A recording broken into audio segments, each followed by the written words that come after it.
Thank you, Saints. Um, so today we are talking about habits of the heart, um, which is our overall theme. But our topic is choosing solitude, and it's found in Luke 5, verse 16, and Mark 1:35. Stepping away from the noise to hear God's voice clearly. And we will get into those scriptures. But before we get into those scriptures, I want to just take you through my own response to these verses. So obviously, as soon as I received the verses, I read the verses, and this was my response found in Luke 24, verse 32.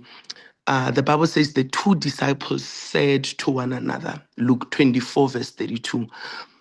The two disciples said to one another, did not our heart, and I mean, in the New King James, it's very interesting because it does not say, did not our hearts, because it's two people. That's why they are saying our, because as we all know, one person, one heart.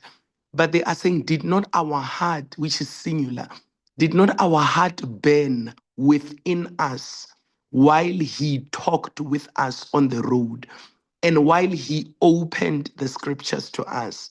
The Bible then in verse 33 says, so they rose up that very hour and returned to Jerusalem and found the 11 and those who were with them gathered together, saying, the Lord is risen indeed and has appeared to Simon. And they told about the things that had happened on the road and how he was known to them in the breaking of bread. So I recommend that you read the entire story, saints. But the long and short of it is that the two disciples were walking from Jerusalem to Emmaus. They were on a trip. And while they were on a trip, they were sad and they were talking about what happened to Jesus. They were talking about the fact that Jesus was arrested, Jesus was crucified, Jesus was buried, and Jesus was now dead. And as disciples, they are lost because they had spent 3.5 years traveling with him. Now the leader of their traveling party is gone. And the purpose of their travels is gone because he's the one who was doing the healing. He's the one who was doing the delivering. He's the one who was doing the teaching and the preaching and everything that had to do with the work that caused them to travel. So as they were chatting together, then Jesus appeared to them and he's like, Gents, what are you talking about? And they're like, how? Are you the only stranger in Jerusalem? Because everyone who is in Jerusalem knows about what happened to Jesus. What is interesting is that Jesus' response to them starts to, in a way, rebuke them. He says to them, was it not written in the prophets that these things are going to happen? So why are you surprised when these things are happening? And for me, what is interesting is that even when he talks to them in this manner, they still cannot recognize him. Then they continue to travel with him. The Bible says towards evening, when they were about to when they got to Emmaus, when they got there, the Bible says Jesus then broke the bread. And as he broke the bread, the only person who had the tradition of breaking the bread that they knew about was Jesus. So as soon as Jesus started opening and breaking the bread and sharing his blood with them, they were shocked. And then they're like, oh my God, now the Bible says their eyes were opened. And then as soon as their eyes are opened, they recognize that it is Jesus. Immediately, Jesus disappears. And then they talk amongst themselves. This is where we are reading in verse 32. And they are saying, but man, we felt it when he spoke to us. Both of us, our heart burned inside us. Our heart burned within us while he talked with us on the road. So that's the first thing that I want you to recognize, that as soon as they realized that it was him, they could identify an emotion.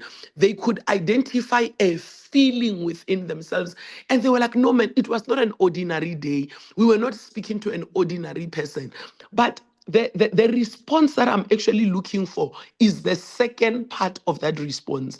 Remember, these people were on a journey. These people have arrived at their destination. But now that they are aware that they had spoken to Jesus, now that they are aware that Jesus is alive, then this is the response that matters. They have just arrived, guys. And then they get up and they go back to Jerusalem because now they realize that we have an important message to share with the rest of the disciples. We need to tell them he is not dead, he is risen. So many times for us as children of God and as Christians, specifically in this case, as women, we are very good at responding emotionally to the word. We are very good at being impacted and talking about, oh, the conference was so incredible. It was so amazing. My life will never be the same again. Oh my God, the word was so powerful. The word moved me so much. The word bent within me. But many of us, we fail to take the second step. We fail to take the uncomfortable step. We fail to take the immediate step. The step that says, oh, we've just been on a long journey. We've just traveled. But you know what? These news are too good for us to sit on them. I know we've arrived in Emmaus, but actually, and we've just come from Jerusalem.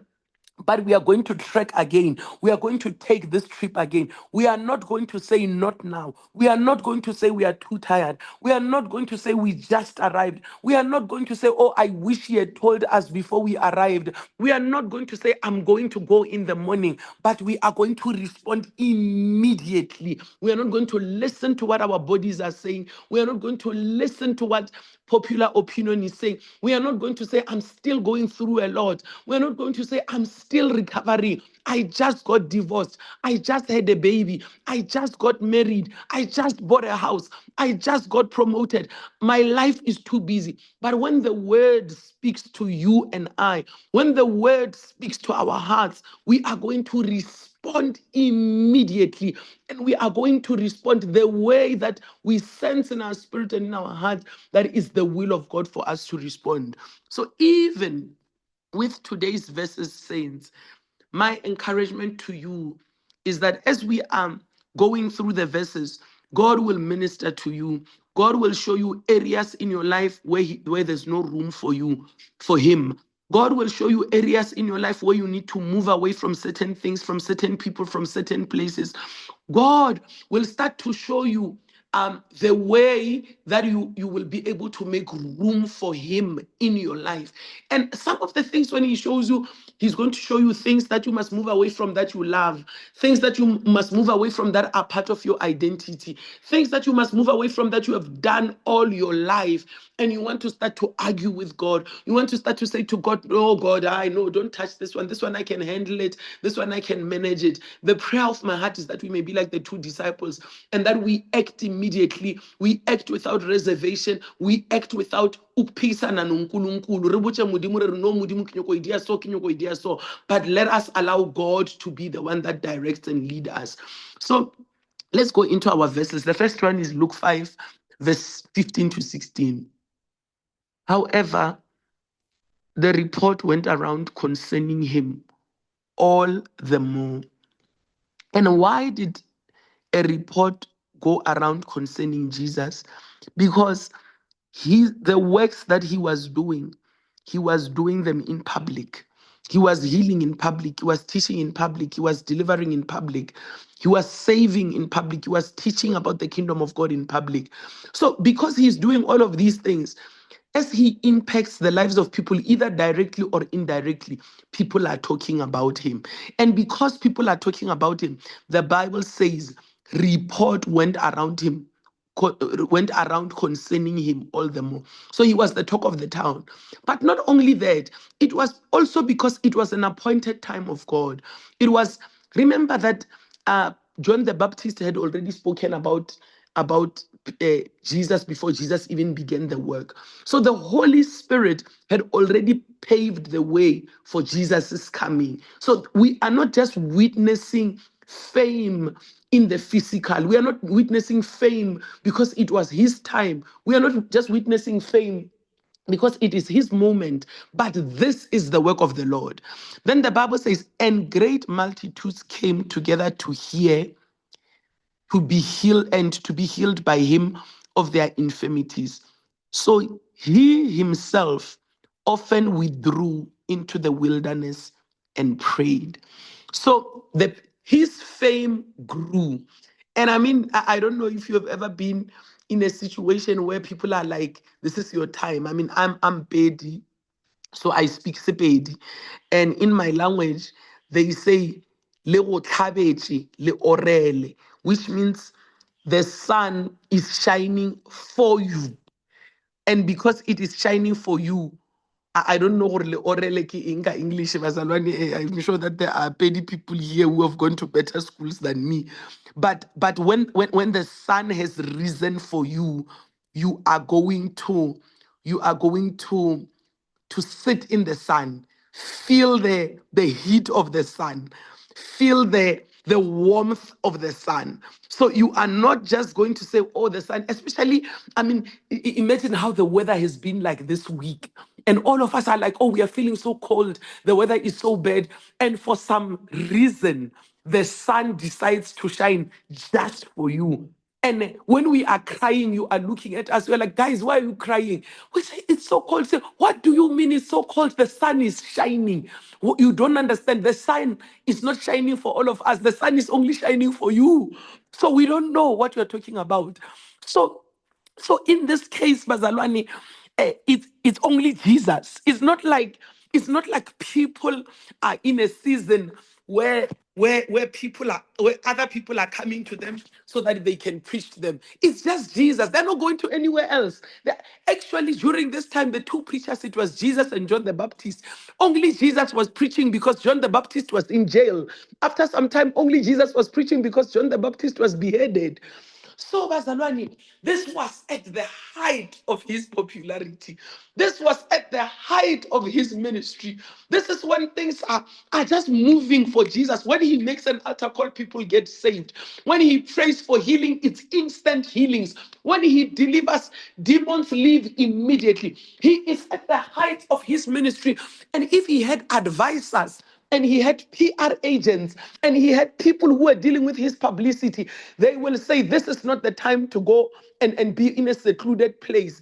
This is not the time to hibernate. This is the time for the world to know about you. This is the time for you to be everywhere. Jesus, at this point, you can charge appearance fees. At this point, you should not even be resting. Just take a short break and go back into the limelight. But what does Jesus do? The Bible does not say he withdraws. The Bible says he often. He didn't withdraw once. He didn't withdraw when he was tired. He didn't withdraw when it was not busy. The Bible says he often withdrew into the wilderness and prayed. Bazalwane.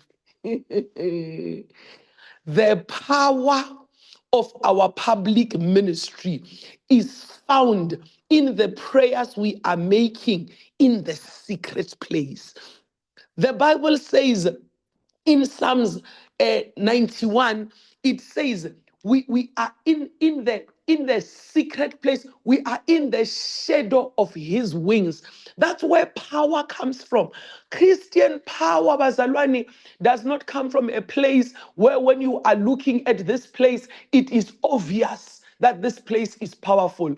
The other day I was preaching at church and I was telling them, as you can hear, now my voice is loud, I'm animated, I'm excited. It's just that I'm wearing my gown. If I was not wearing my gown, you would see that I'm walking about in the sitting room as I'm chatting to you. It's how I am, and I'm animated like that. But there are some people in our church who are very quiet, who even when they are preaching, they don't make a lot of noise. They are not animated. You really have to concentrate to listen to them. And sometimes when you are listening to those people, you may be tempted to think their quietness means lack of power. But what you don't understand is that the power of the gospel, saints, the power of ministry, the power of the kingdom of God is not always loud. The power of our ministry is found in the secret place, it's found in prayer. And if Jesus, the Son of God, if Jesus, the only begotten of Son of God, needed to go into a secluded place by himself so that he can pray, how much more you and I who did not come down from heaven, but we only came from our mother's wombs. How much more do we need to set time aside Set time aside to pray. Set time aside to read the word. Set time aside. Sometimes when you are sitting with God, Bazalwani, you are sitting with God saying nothing, but you are in the presence of God. One of the things that I love to do when I go preach is I love to just, when I can, I mean, lately, maybe it's not so possible because I have a small baby, as you could hear earlier. Um, but I would just, after preaching, when there's nothing else to do, I just hang around at church. Most of the times I'm a visitor, but I'm one of the last people to leave. Why am I hanging around? Okay, yes, we are greeting each other, we are getting to know people, etc., etc. But have you ever felt how sometimes after a service ends, we are ending a service because of time? We are ending a service because people are hungry. We are ending a service because we feel like we've been here too long. But have you ever left a service and wished you could linger, and wished you could stay, and wish they didn't stop singing, and wish they didn't force us to leave?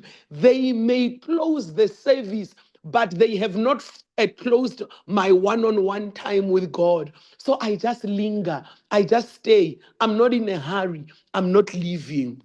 And then let's go to our second scripture, saints. Our second scripture is Mark 1. And please allow me to start it from verse 35.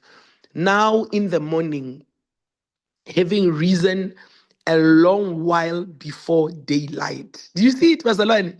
Having risen a long while before daylight, he went out and departed to a solitary place where he prayed. Saints, interestingly enough, I'm writing a book right now, and I think I need to finish it because it was supposed to be out in February and it's not. And the name of the book is Praying with All Kinds of Prayers.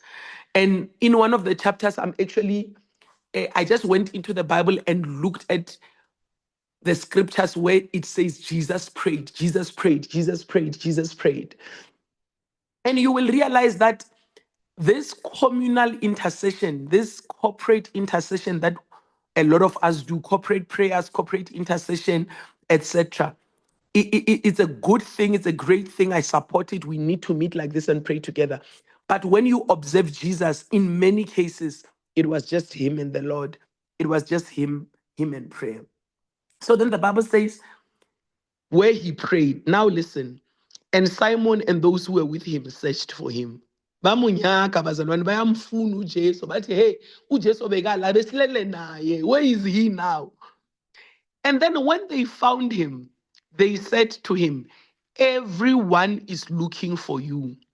But he said to them, let us go into the next towns, that I may preach there also, because for this purpose I have come forth. And he was preaching in their synagogues throughout all Galilee and casting out demons.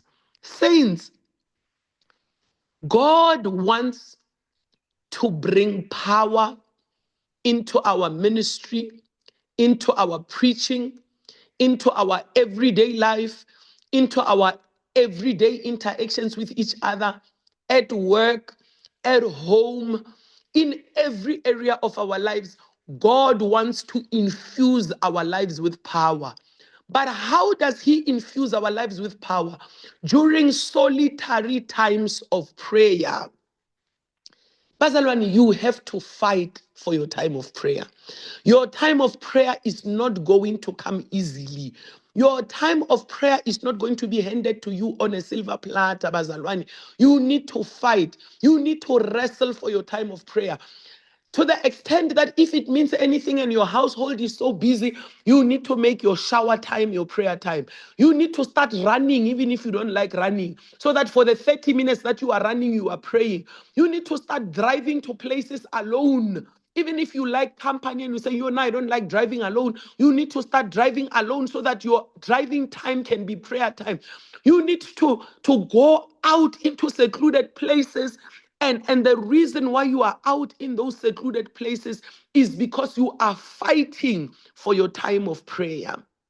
You know, last year around May, April, I think, yeah, around April, My sister and I, so I travel a lot preaching, and I travel with my sister, who is also my manager. And it was very quiet, Bazalwane, very quiet. And we were not preaching, we were not going anywhere. So obviously, you are not preaching. So you just sit at home, you prepare, you pray, you prepare, you pray, but you don't have anywhere to preach the sermons. Then, okay, after some time, we're like, now Pella, we are in trouble if we are not doing anything, because more or less this is the work that I do full time. I preach full time. Then we decided to pray about it. We prayed, Bazalwan, we asked God for specific places that we wanted to go and preach. We asked God to help people remember us, that we are still around, to call us and invite us to their events. And then slowly the events started coming in. But that's not, the event is not what I want to tell you about. Do you know what has since happened for the past 18 months or so? Is the number of salvations that, I mean, I've been preaching since probably 1996, let me say, but in earnest, really, maybe mid 20 something, maybe 2010, etc. I've been preaching consistently during that time, but I have never seen the number of salvations that I am seeing as I'm preaching. And during that quiet time when no one was inviting me to preach, when even at church I was not preaching because I had a small baby, so it was my husband who was preaching all the time. So even in our own church, I was not preaching. Even in our own prayers at church, etc., I was not preaching. During that quiet time in my life, God was speaking to me for 4 months consistently. Pray for a revival. A revival is coming. You guys are not ready to be custodians of this revival. Pray for the revival. Pray for the revival. Pray for the revival. And when I was praying for the revival, I did not think I was going to be at the center of that revival. I thought I was going to watch it with my eyes and say, wow, God is changing the lives of young people. Oh, churches are so full. Oh, events that have to do with Jesus are so full. People are so hungry for God. I thought I was going to watch it in my generation. What I did not know is that the reason for that solitude, the reason no one was inviting me, the reason I was not busy, the reason why I was at home. I mean, I come, okay, maybe just for those of you who don't know, I'm right now, I'm what? I'm 48, but I got married when I was 42, and I had a child when I was 45, when I was turning 46. And and you can imagine, I mean, people my age have adult children or at least teen children. I mean, those who are late, their children are in primary school. I'm the only one with like a brand new baby. And then my mother-in-law, so both of my parents are late. When we told my mother-in-law that I'm going to have a baby, my mother-in-law was like, now I'm old man, and I was like, yo, I'm going to be the only one taking care of this newborn baby. And because I'm 45, people are assuming that if you're 45, you know how to take care of your baby. I was like, yo, but it's fine. God knows what He's doing. It's fine. But what actually happened is that as soon as the child was born, from even before the child was born, my mother-in-law was here. And my mother-in-law is those people, I don't know if it happens in your families as well. Those people who say for 3 months, no one will visit you. You will not go anywhere. Guys, you will not even leave your bedroom. You will not leave your bedroom. For 3 months, it's going to be you and the baby. They bring you mutoho in the bedroom. One day, I was so tired of sitting in the bedroom and so tired of their food that I woke up from the bedroom and I went to cook.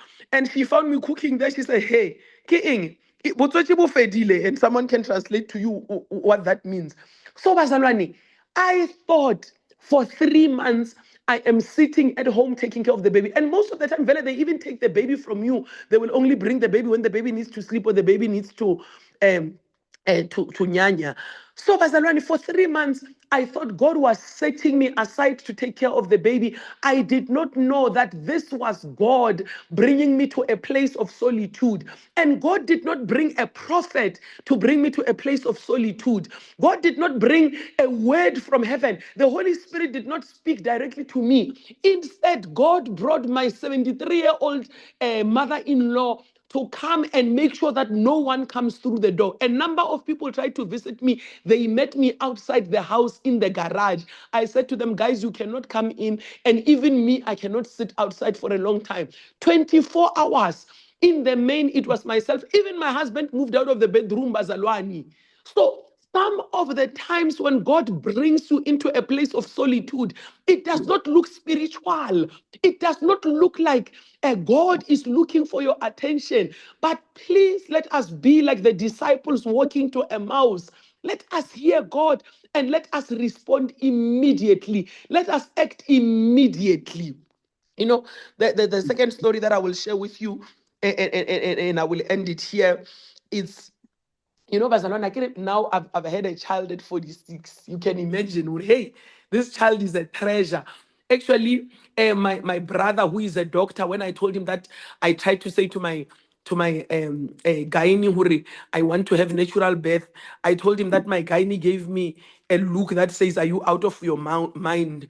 And he never responded to me. He acted like I didn't say anything. So I was complaining to my brother and I was saying, you know, my gynae is so unfair. I don't know why he's not considering a natural birth, because even this child, no one asked for him. No one knew that this child was coming. So obviously God knows what he's doing. We can have natural birth. And then my brother was like, Mancha, Warafa, you are out of your mind.